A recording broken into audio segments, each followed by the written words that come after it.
Hello, it's 7 o'clock. This is Sky News Breakfast. Here are our top stories this morning. Vaccines for teens. Parents are urged to book jabs for their children. As the Education Secretary says, reducing the COVID isolation period to 5 days would be helpful.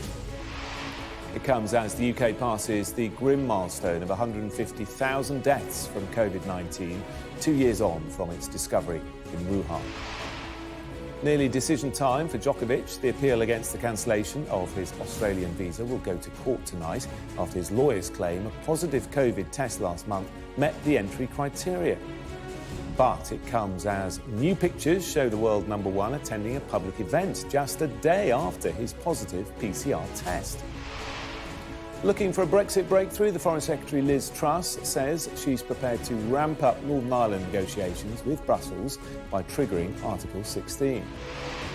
Sky News speaks to the women and girls with ADHD who struggled to get diagnosed because of a misconception about the symptoms.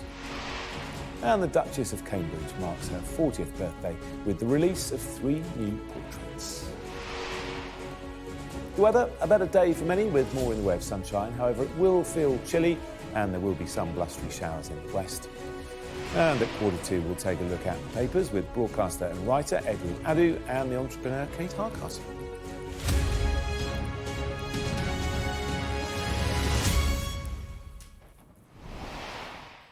A very good morning to you. I'm Jonathan Samuels. Parents of 12 to 15-year-olds have been urged to book COVID jabs for their children as the government looks at ramping up the rollout for kids who haven't been vaccinated. It all comes as the Education Secretary, Nadhim Zahawi, suggests reducing the isolation period from 7 days to 5 days would be helpful, saying the country is moving from pandemic to endemic. Well, let's take a more detailed look through some of the latest COVID news this morning. Nadhim Zahawi has become the first Cabinet Minister to back cutting that self-isolation period to 5 days. In an interview with the Sunday Times, he says it would be helpful. The Labour Party, as well as Scotland's First Minister Nicola Sturgeon, have warned Boris Johnson it would be wrong-headed to scale back free lateral flow tests following reports in this morning's papers they could be limited to high-risk settings. The government is ramping up the vaccine rollout for 12 to 15-year-olds, opening up more appointments for teenagers and urging parents to get their children vaccinated. And the UK has now officially recorded more than 150,000 COVID-related deaths since the start of the pandemic.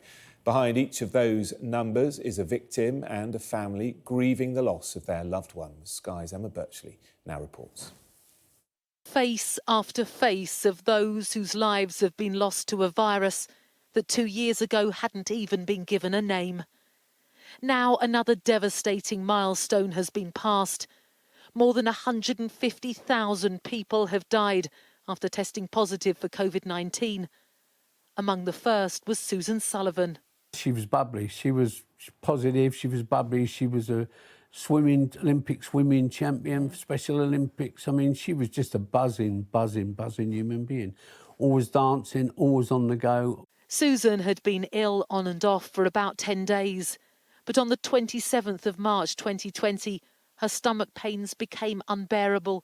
And in the early hours, her parents, John and Ida, decided to call an ambulance. We had masks on and then we sat with her and I just rubbing her tummy and she just kept saying, I'm waiting. I'm waiting. Where are they? Where are they? She kept saying, they're long. Where are they? I'm waiting. And it just went on and on and on. The emergency services were inundated. It took 8 hours for an ambulance to arrive. Susan, who was 56, was admitted to hospital, but the only contact permitted was by phone. And as soon as she heard my voice, she just said, Mummy, I don't like it. Yeah. And that was it. I took the phone up to you, but she was so distraught by then. She was just crying. She couldn't speak to us. I never spoke to her no more. A decision was made to allow one of her brothers to visit. 20 minutes after he'd arrived and 26 hours after Susan had been admitted, she died in his arms. When they put her in the ward, we were obviously over the moon because rather than the intensive care. I said that to the doctor, that's good. But then when we get her medical notes back, right? Yeah. We read in her medical notes, intensive care ITU denied because of Down syndrome and cardiac comorbidities. They don't blame the medical staff. They know the unbearable decisions they had to make. The doctors and the nurses didn't create the bed shortages. No. The government did.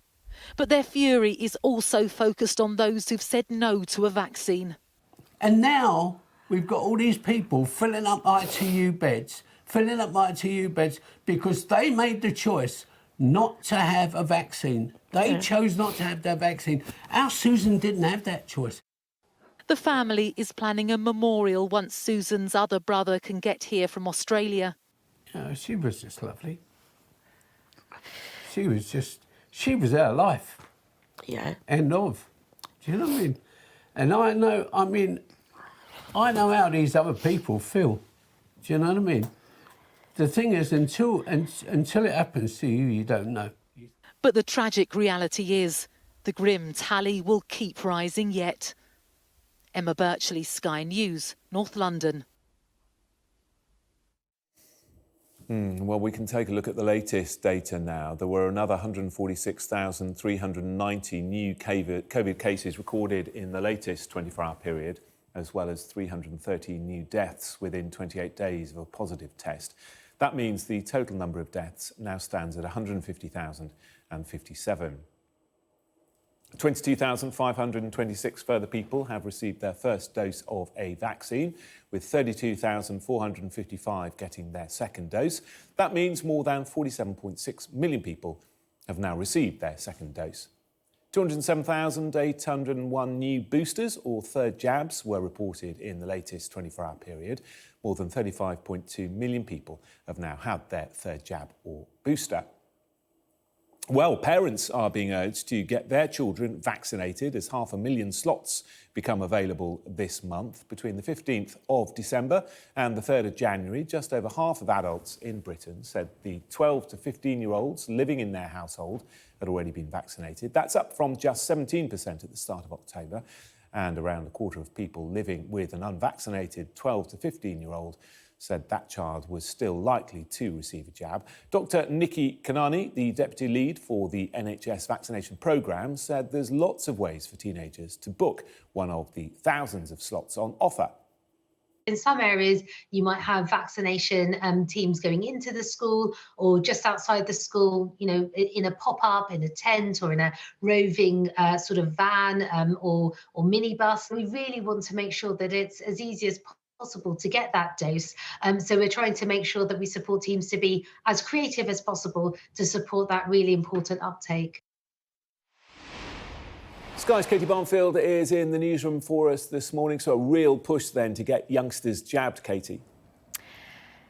There is, yes. I mean, vaccines, of course, have really been the cornerstone of the government's approach to fighting COVID, and they're now really pushing to get these younger groups vaccinated. Now children are back in the classroom mixing after Christmas. So the government has said they're going to make 500,000 appointments available this month in January to be booked online, and they'll be available across 500 walk-in sites and 300 vaccination centres across England. Now, of course, 12 to 15-year-olds have been able to get their vaccination in school since September, but the government really this morning saying to parents, don't wait. If you're able to get your child a vaccination quicker through booking it online through this programme than you are waiting for them to get vaccinated in school, then do that. However, we are hearing, of course, about large numbers of children having to delay their vaccine appointments because they've now caught COVID. And we've heard from one head teacher who says that we really need to make sure that these children are not forgotten about. I think the important thing is to make sure that the services are joined up so that so that those youngsters and those families are able to get another opportunity as quickly as possible and as soon as possible, because that will be beneficial to them. So I think it's making sure that we don't forget those families and that they receive reminders of when they become eligible to receive the vaccination.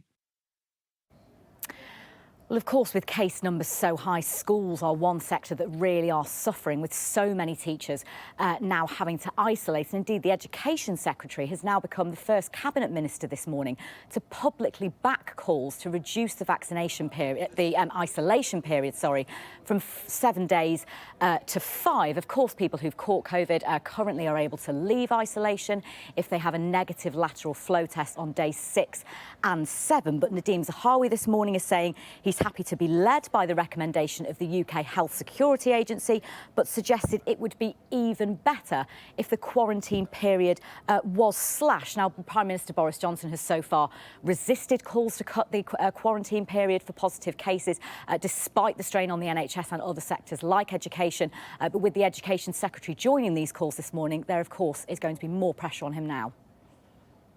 Katie, thanks very much. And that very issue will be discussed throughout the morning here on Sky News, because the Education Secretary, Nadeem Zahawi, will be appearing on Trevor Phillips on Sunday a little bit later. You can watch that interview from 8:30, and you can also join in the conversation with the hashtag Phillips.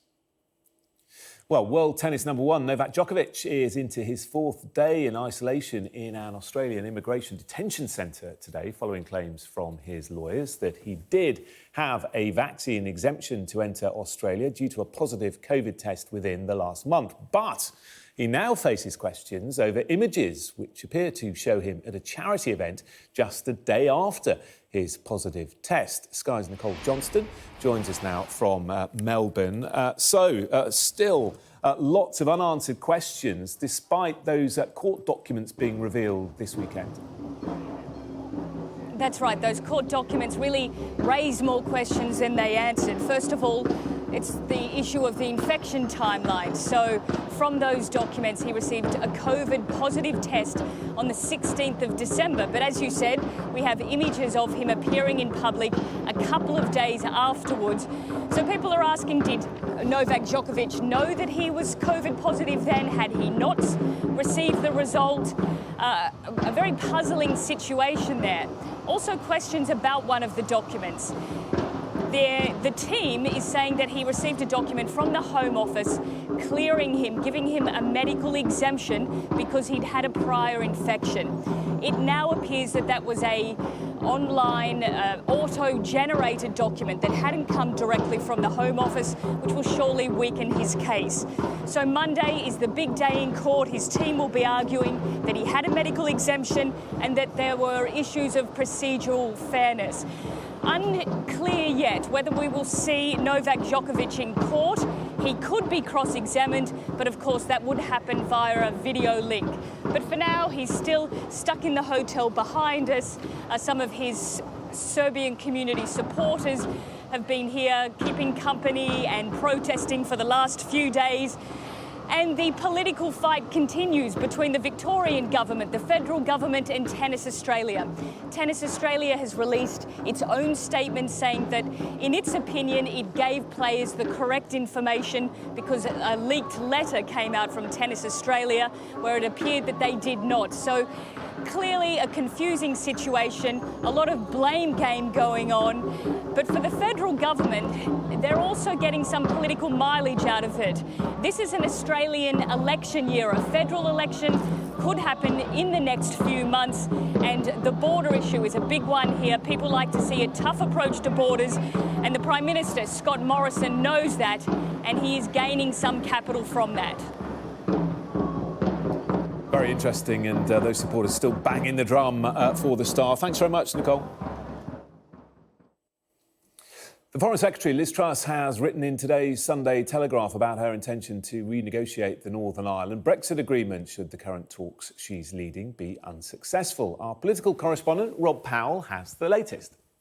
Well, this is the first we've heard from the Foreign Secretary, Liz Truss, in detail anyway, on Brexit since she was given the brief to carry on the negotiations with the EU, mainly over issues surrounding Northern Ireland. She's written a piece for the Sunday Telegraph newspaper. And I think whilst at first it sounds like she is being quite tough. You look a bit closer and there does look like the potential for compromise. The headline that's been picked out is over her threat or her insistence that she would not hesitate to use what's called Article 16 if she doesn't get the deal and the terms that she wants from the European Union. Now, that would essentially mean the UK unilaterally, on its own, rewriting parts of the Brexit deal. It would be quite a provocative move, and it would also potentially lead to a trade war with the European Union. But I think you read a little bit closer and actually there are signs there of a more moderate tone and potentially even signs of some sort of compromise. One of the thorniest issues in these negotiations have been about the role of European courts and what role the ECJ, the European Court of Justice, will play in resolving disputes relating to Northern Ireland. A previous insistence from the UK had been that the ECJ should have no role. Now, in this Sunday Telegraph piece, Liz Truss simply says that the ECJ cannot be the final arbiter of disputes. Now, that, to an extent, leaves the door open for the ECJ to have some sort of role. Liz Truss also explicitly mentions the idea of having an independent body to resolve disputes, which I think raises the question of whether the European Court could play a role within that independent process to resolve disputes. So certainly feels like a degree of pitch rolling for a compromise. Liz Truss also points to issues that she sees, practical issues with the Brexit deal as it stands and how it affects Northern Ireland with regards to red tape and checks on goods. She says there shouldn't be any checks or documentation needed on goods if they are staying in Northern Ireland and not going on to the Republic and the EU. I think many will point out that many of the issues that she has identified are in the deal that her own government signed up to just over 12 months ago. Rob Powell there for us. Lots more happening this morning. Kazakh forces appear to have regained control of the city of Almaty following days of deadly violence in the region. There have been no recent reports of unrest in the area, which saw dozens killed and thousands more detained following protests triggered by a hike in fuel prices. Authorities have also arrested the country's former intelligence chief on suspicion of treason.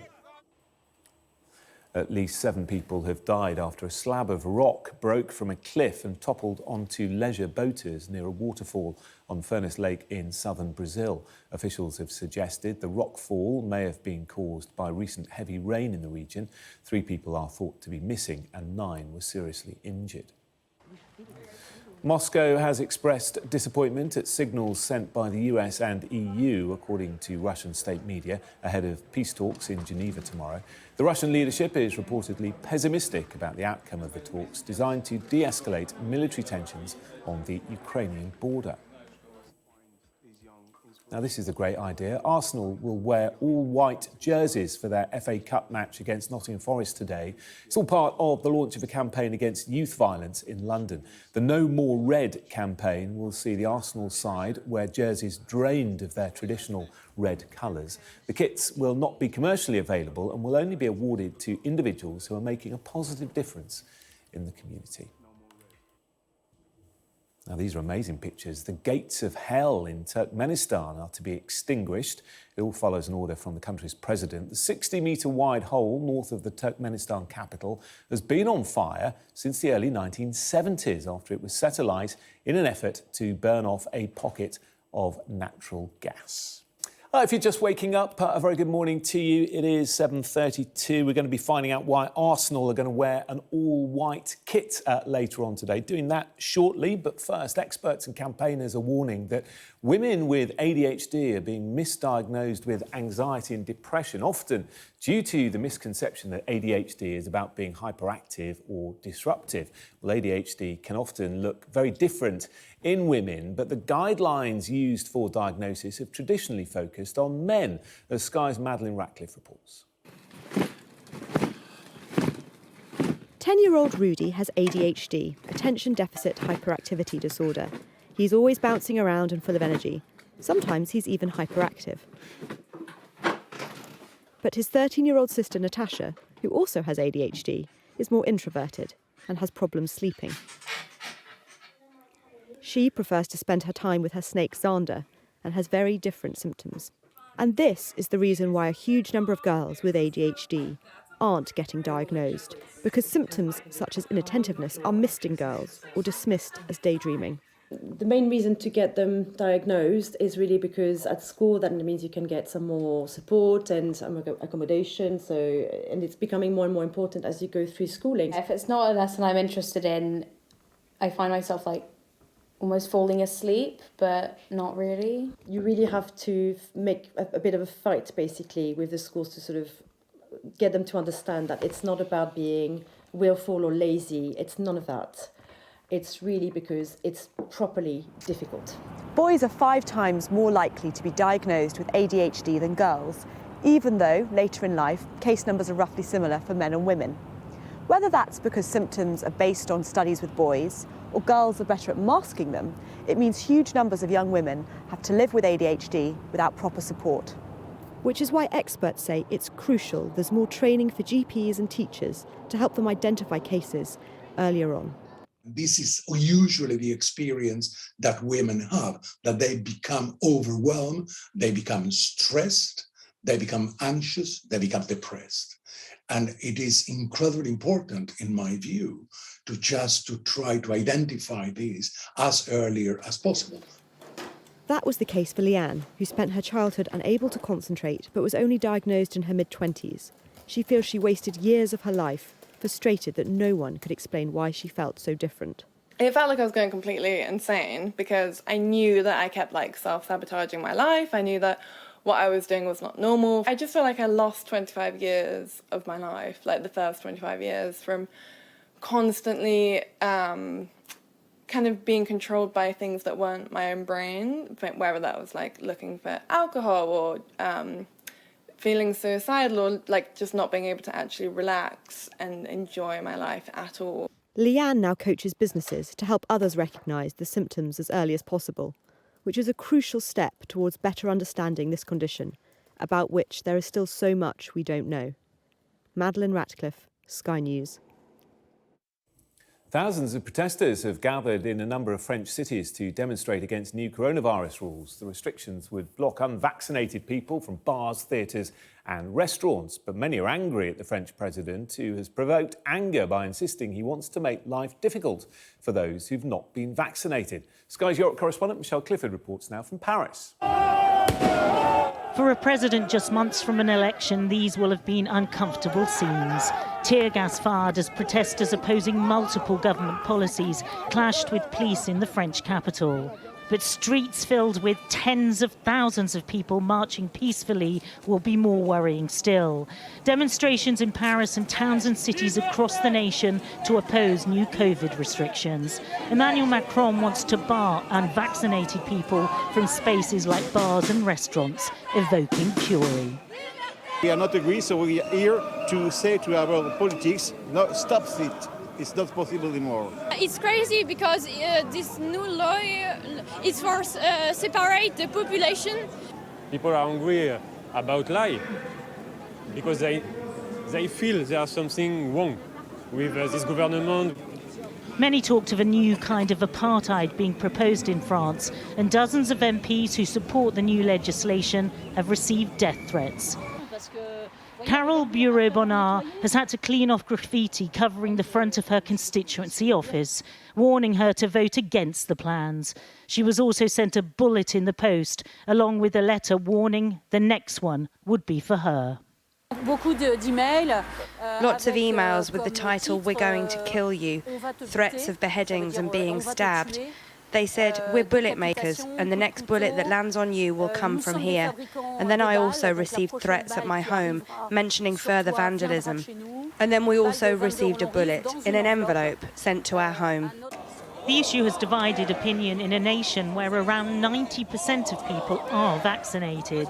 Some marching had been jabbed, but were out to demand liberty, freedom to choose, and not to face what they call discrimination if they rejected vaccination.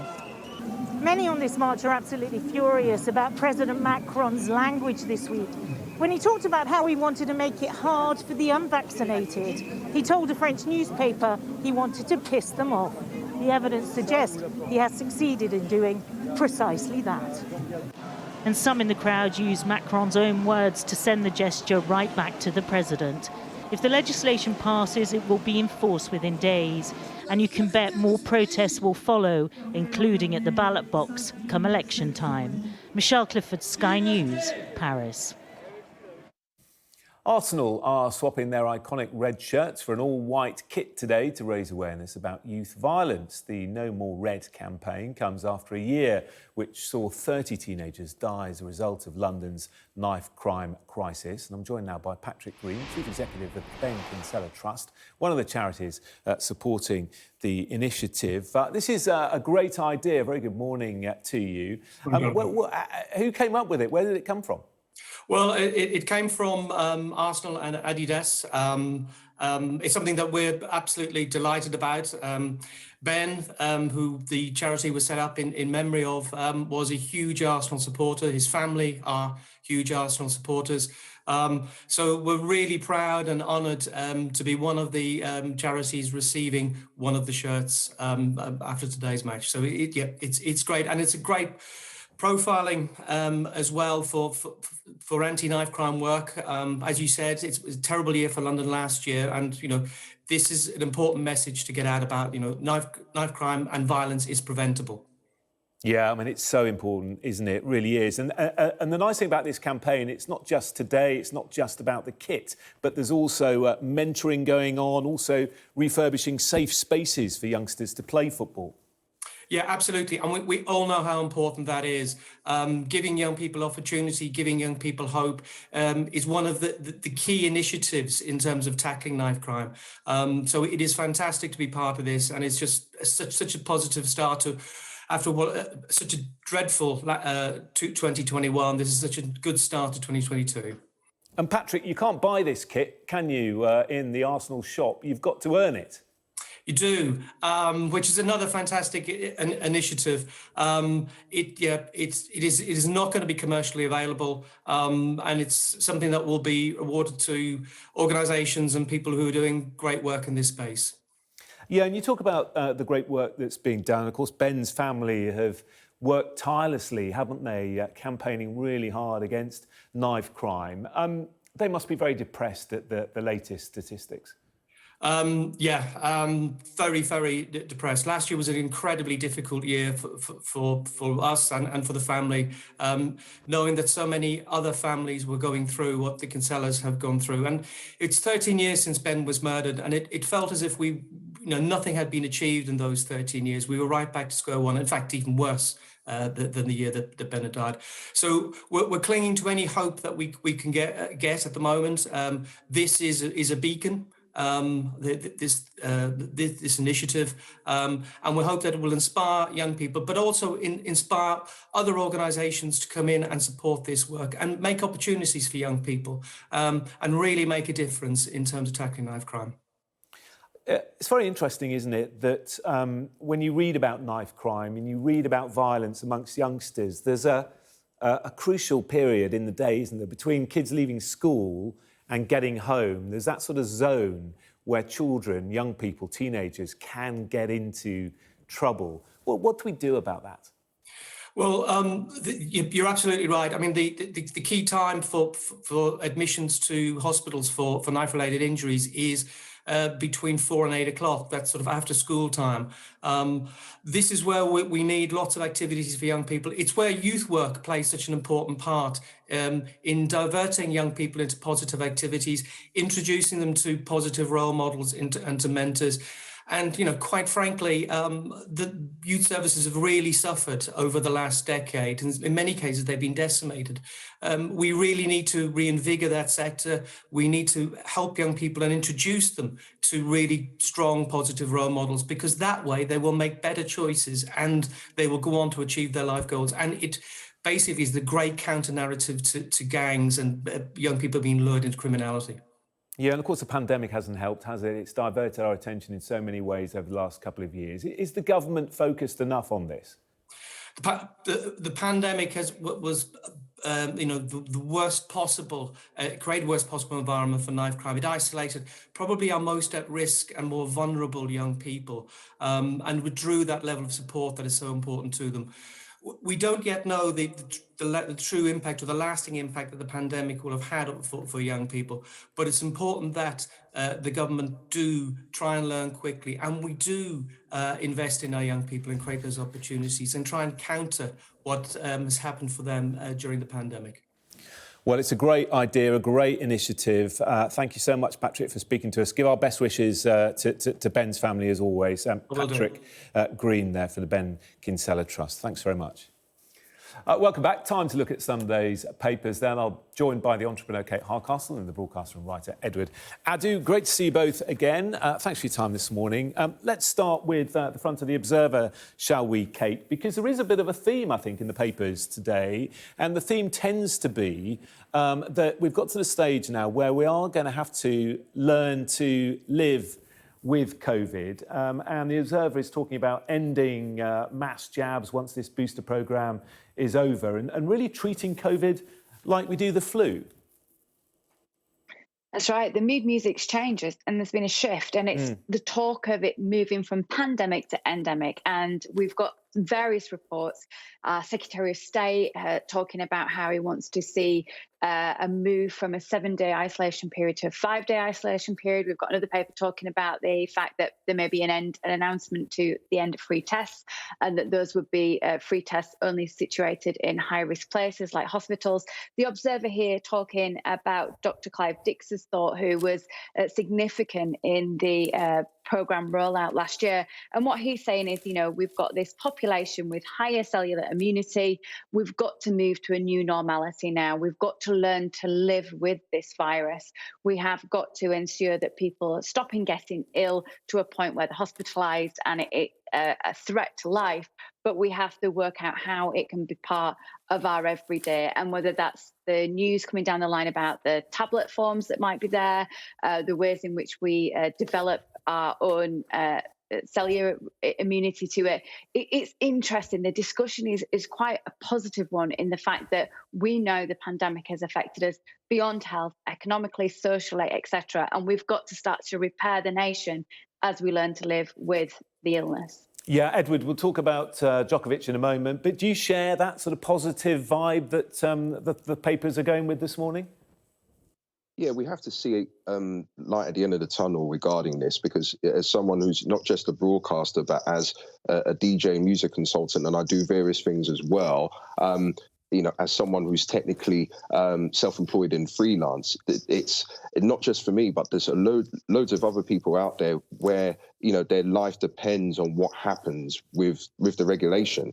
And if there is you know, if the plan B continues for another month or perhaps into spring, which I hope it won't, it's catastrophic to a lot of people. And I know some people will be thinking, look, this is down to you know, to it's about protecting us. But at the end of the day, it's about the economy and it's about us moving on. So I think there has to be a line has to be drawn somewhere so we can get back to some sort of normality. Yeah, and of course it does also mean that we do have to stick to the rules as much as we can, which sort of leads me on to the Djokovic story, page 5 of the Mail, because there's this extraordinary photograph. The court documents that were revealed this weekend say that he had COVID.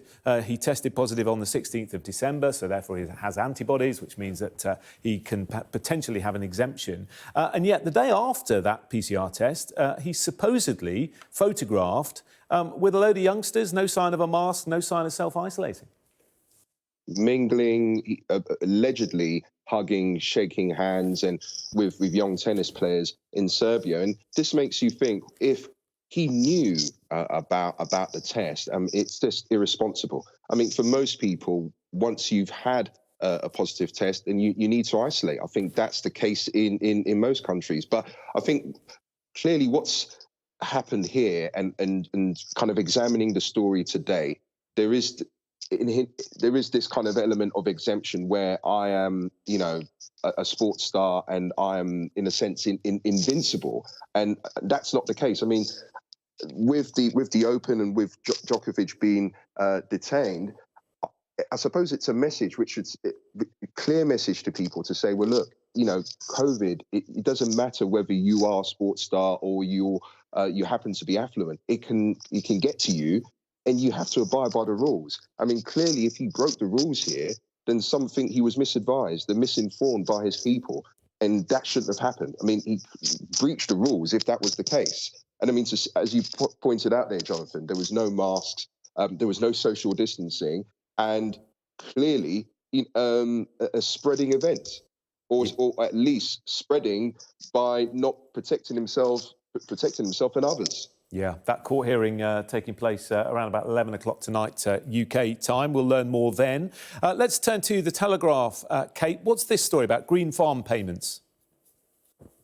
The suggestion on the front cover is actually that because we are going to help support farmers to become more environmentally friendly, we're going to reward them for their efforts, that somehow, I think that might be a different story that's up, Jonathan, but that actually we are going to see this rise in food prices. We know that food and fuel prices are going to rise significantly. It's going to be a very challenging year for us as consumers as we try and juggle all the needs must out of our spend each week. But the price increases are due to higher oil prices, climate change. When you're farming with extreme weather, it's very difficult in terms of counterbalancing floods and hot air. The freight costs and the bottleneck we've seen there, the labour costs increase quite rightly in some places as we've seen wage rises to the right amount. COVID's had an effect, consumer demand's had an effect. So this kind of suggestion that green farming is going to be the significant reason behind our food price increase this year, I think is a little bit unfair. It's about time we as organisations did the right thing. We have to also take into account the work that needs to be done environmentally. But yes, certainly going to be a challenging year for food and fuel increases and the impact that has on consumers. Yeah, well, staying with that theme, really, about us all trying to become more environmentally friendly. In The Telegraph, Edward, you may have seen just a glimpse of this story. Taxi drivers left fuming over clean air zone car upgrades. Yeah, they're not pleased. This is a plan to bring in CAS, as it's known, to Greater Manchester. Apparently, it's happened in Birmingham and Bath. And taxi drivers and business owners are livid because they said the mayor and the administration in Manchester are not prepared to help, or they're not giving them much guidance, or they don't know where to get extra money in order to help them. So obviously it's a great initiative to try and to help the environment, but to those people who may have to upgrade their vehicles, I mean, clearly, especially living in these current times of a pandemic, where they're going to get the extra funds. And it's been reported that Andy Burnham, the mayor of Manchester, it's not a popular move made by him, and not many people are pleased. So yeah. Edward, we're going to have to leave it there. I'm so sorry. It's been great having your thoughts this morning. Thanks both.